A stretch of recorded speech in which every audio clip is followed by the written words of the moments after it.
Stephanie White does out and Caitlin Clark, well, her reaction is exactly what you'd expect from someone who's been silently screaming for months. Calm, collected, but very, very clear. Let's rewind the tape. Because if you've been following the Indiana Fever this season, you know this wasn't as a coaching change.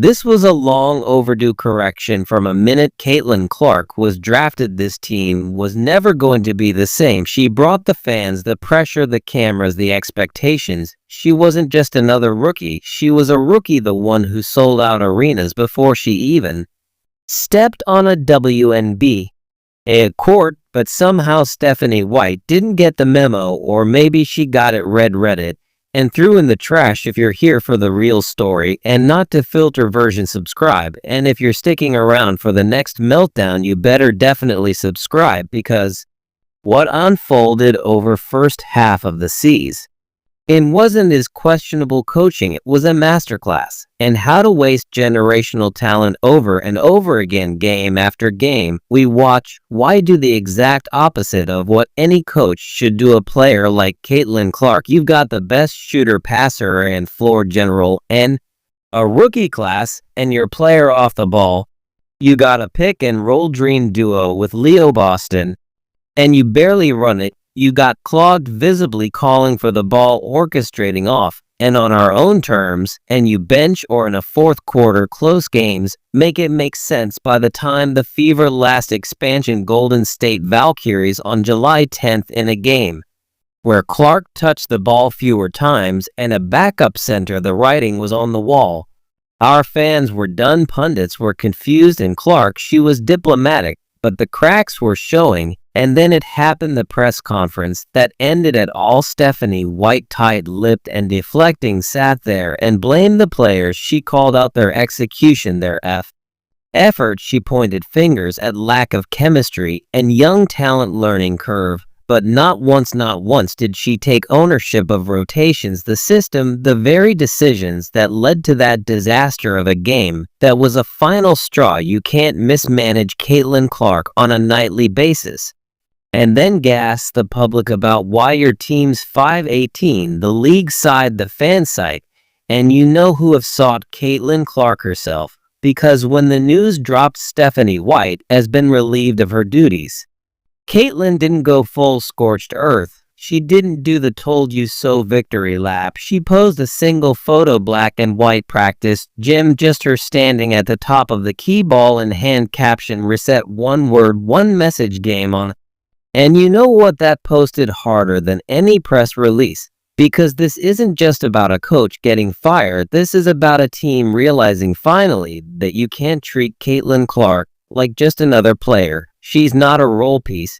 She's not a rotation body. She's a system, the engine, that Danity, the Steph Curry, the W. And when you try to jam or into some outdated rigid scheme built for balanced team orphans and coach-like control and not coaching, you're suffocating. And that's exactly what White did. Let's not sugarcoat it. There was tension from the start. Sources around the Fever hinted at since May.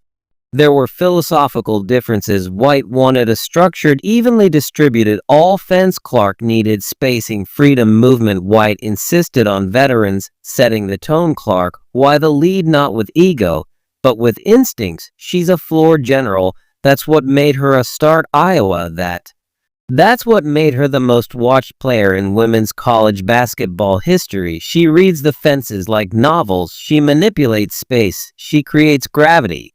But under White, she was as to stand in the corner like a 3-and-D specialist. At one point, he got so bad fans were literally tracking touches purpose session. And let me tell you, it was ugly. You don't take a topic and an average defer to a system that doesn't even play to her strength. You adapt to her, period.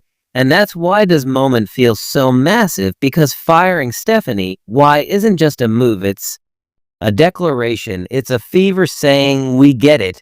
Now this team goes is Caitlin goes. And listen, that doesn't mean building a one-woman show. It means building a system around her that makes everyone better, just like Golden State did with Curry, just like Phoenix did with Taurasi. You send your star and elevate the team through her, the Mr. Jake Whitemy was treating Clark like a piece, not a pillar, and the new hire, they better get the assignment because his next coach isn't just managing a roster, they're guide the era. The Clark era, the one that determines whether the Fever becomes a dynasty in the making or just another almost story. Let's talk about what the Fever need now. First, they need a coach who understands flow, not read you play calling, not preset rotations that ignore game momentum, someone who sees what Caitlin sees, who let her create a just lead second. They need someone who's not afraid of star power. Caitlin Clark isn't a hard-to-code flare. She's a you better rise their level player. If you're insecure, if you're stuck in the old school coach knows best model, don't apply this hire. Need to embrace modern basketball player lead systems, fast tempo, high IQ adjustments, spacing, shooting freedom. Third, the coach needs to be about action because Caitlin isn't just the heart of a team, she's the face of the league. She's under a microscope. She's carrying the pressure, millions of fans, brand deals, meet expectations, and still expected perform an elite level every night. She doesn't need babysitting, she doesn't need coddling, but she does need support, someone who sees a whole player, not just the stat line. So who the candidates that the next drama? Do the Fever go bowl a former NB assistant who could install a fluid modern offense? Do they bring in a respected WNBA veteran who knows how to manage a locker room full of personalities and pressure? Whoever it is, they better walking with one goal: unleash Clark, build around Boston, don't waste his window,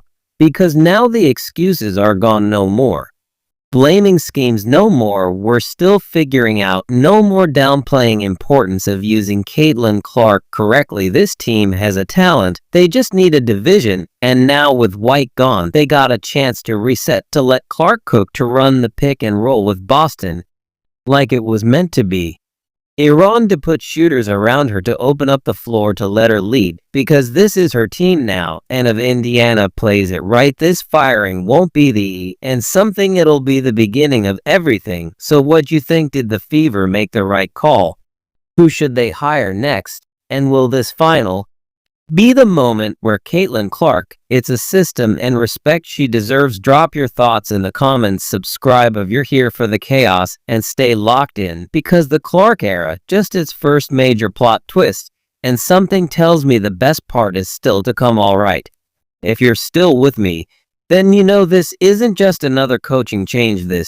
This is the first real turning point of the Caitlin Clark era. Stephanie White firing wasn't just a clean break, it was a confession, a full-on admission from a Fever front office that they misjudged the moment. They underestimated what it meant to have the most transformative rookie in decades land in their lap, and thought they could treat her like any other player coming to the pipeline. Spoiler alert: you don't run a toilet a manual when you just been handed Ferrari. But that's exactly what. Why did she jam Caitlin into a system built for slow, conservative, middle-of-the-pack basketball ball movement, without a purpose, rotations without logic? A rigid offset might have made sense 5 years ago, both wildly incompatible with Clark's tempo, range, and elite court vision. It wasn't as bad strategy, it was basketball malpractice. And to make it worse, she doubled down over and over. Post-game after post-game, White took zero responsibility. No, instead she put on the players, talking about effort, about you, about mistakes we'll learn from, all while standing behind scheme that was visibly unraveling. And let's talk about those rotation for a second, because they were chaos. Caitlin Clark, your franchise player, your ticket seller, your literal reason fans are tuning in, is getting benched during crunch time, sitting on the sidelines of a towel over her head, while